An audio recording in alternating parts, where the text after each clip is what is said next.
there are times in your life when you're not going to be happy.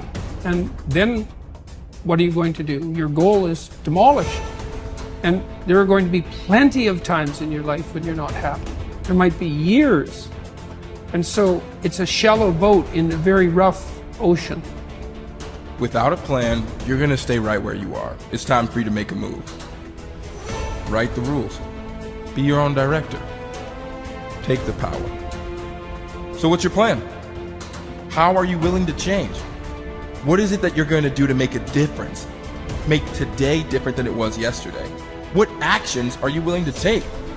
The least we can do is consider what we've done and individually, collectively do the best we can to try and turn this thing around. I blame no one. I look in the mirror. On the other side of it, what an opportunity we have, because tomorrow's the first day of the rest of our lives. So what an opportunity we have.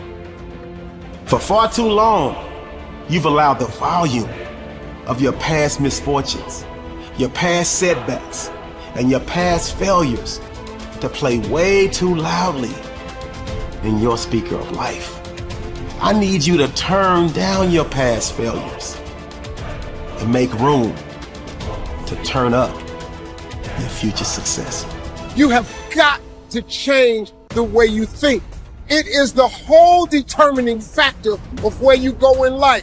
We are all where we are today because we thought ourselves to this position.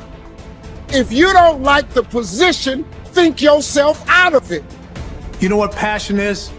Passion is an emotion. It's an emotion without an action. Passion will get you nowhere. Inner drive will get you nowhere unless you act on it. You have to act on your passion. You have to act on your inner drive. Don't let those feelings stay inside of you. You got to know what to do with them. You got to know how to make them work in order to get what you want. Don't keep it inside.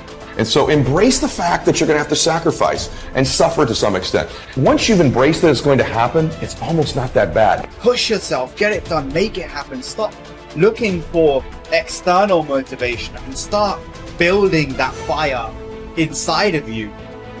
Start adding more logs, more petrol to those flames every single day. And when that thing tells you to quit, you look at it in his eye and say, I ain't going nowhere. I will break you before you break me.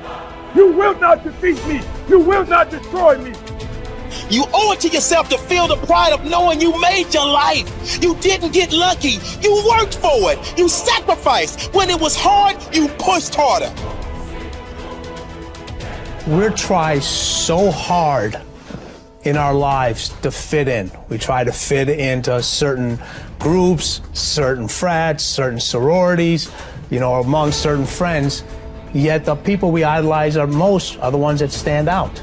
But when you're prepared, there is no fear. There is no fear of failure, okay?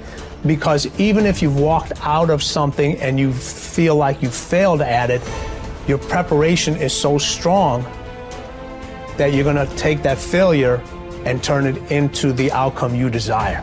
And most people stop at failure, okay? We've all failed at things. I'm gonna continue to fail at stuff, right? It's the most powerful tool you can use, but it all depends on how you use it. We talk about it in Relentless, okay?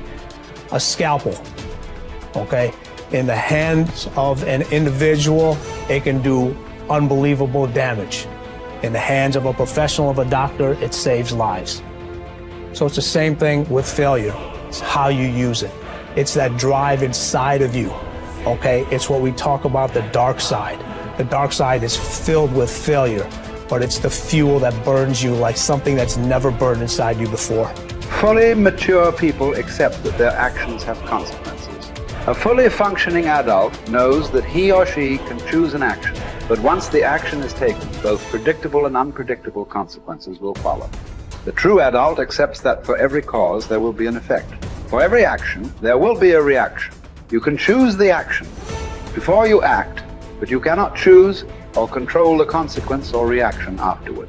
Intelligent adults are very careful about the thoughts they think and the actions that they take. They do not fool themselves or engage in self-delusion. They don't pretend that things might happen differently, nor do they trust to luck. inactions also have consequences. What are called crimes of omission are often more serious to your long-term prospects than the mistakes you make. Omitting to think through your values, set clear goals, make plans, commit to excellence, and so on, can be disastrous to your possibilities of great success. The starting point of success is the acceptance of reality. What cannot be cured must be endured. Often people will come to me with challenges they are facing, and I will ask them this simple question: is this a problem or is this a fact? If it's a problem, it's amenable to a solution. There is something that you can do to change it. If you are not happy with the situation, it is up to you to go and do whatever you can to resolve it. A fact, however, is different from a problem. It is something that exists, like the weather, like rain or snow. There is nothing that you can do about it. You can solve problems, but the reality principle says that you have to learn to live with facts. Something unfortunate that has happened is a fact. A sale that did not go through, a business deal that collapsed, a relationship that didn't work out. All of these are facts. Many people waste an enormous amount of emotional energy struggling with facts when they would be much better off concentrating on doing better in the future. Your goal is to be happy, confident, and optimistic. The way that you achieve this is by making these positive responses so automatic that you remain predominantly happy, confident, and optimistic no matter what happens. You can achieve this result by taking specific, proven, practical steps that have been used by millions of people and which work with virtually unfailing certainty. The starting point is accepting complete responsibility for every aspect of your life. The law of sowing and reaping, whatever you sow or fail to sow, is going to determine what you reap in the end. The law of accumulation reminds us that everything counts. Every positive step you take is moving you toward building a great life for yourself. Every positive word or thought or image is deepening your belief and increasing your confidence in your ability to achieve wonderful things. Finally, remember the law of reversibility. If you act in a manner consistent with high performance and high self-confidence, those very actions will generate the feelings consistent with them. Every positive, constructive action that you take in the direction of your dreams and goals will reinforce your belief in yourself and in your ability to accomplish your ideals.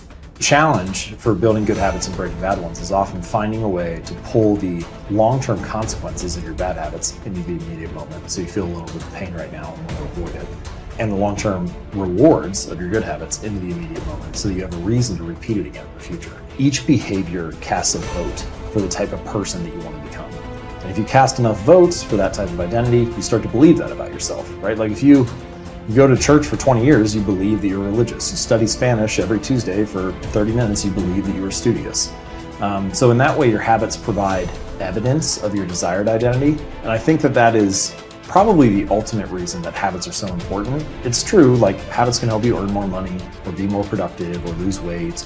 And all that stuff is great. But in addition to the external results that habits provide, they also shape your sense of self. They are the engine or the avenue through which you learn to believe things about yourself. You have to have just one thing in mind: keeping on track, closing out all the noise and the clutter that gets in your way. You've got to identify your target. Let nothing stand in your way. You've got to keep your eye on the target until you've released the arrow. Let nothing capture your attention unless it's in the best interest of your ambition. If you don't keep your mind on what you're doing, if you don't keep focused on the task at hand, it could slip right on by you. Wherever you are, be there. Whatever you're supposed to be doing for the moment, do it. You can't be thinking of everything you have to do at one time, all the time. You have to concentrate on just one thing at a time. One project, one job. You have to take it one task at a time and complete it. Do what you've set out to do. Keep your mind only on that one task. Why? If you don't, you won't accomplish anything. Concentration takes a lot of discipline. It takes a lot of discipline to demand privacy, to keep the do not disturb sign on your door while you're in the middle of an important job. It takes a lot of discipline not to answer the phone every time it rings at home. That's why they make voicemail and answering machines, so you don't have to answer the phone every time it rings. Your family will appreciate an uninterrupted dinner hour. Your night work will get done a whole lot faster. Concentrate on the work at hand and demand of yourself the discipline to stay focused.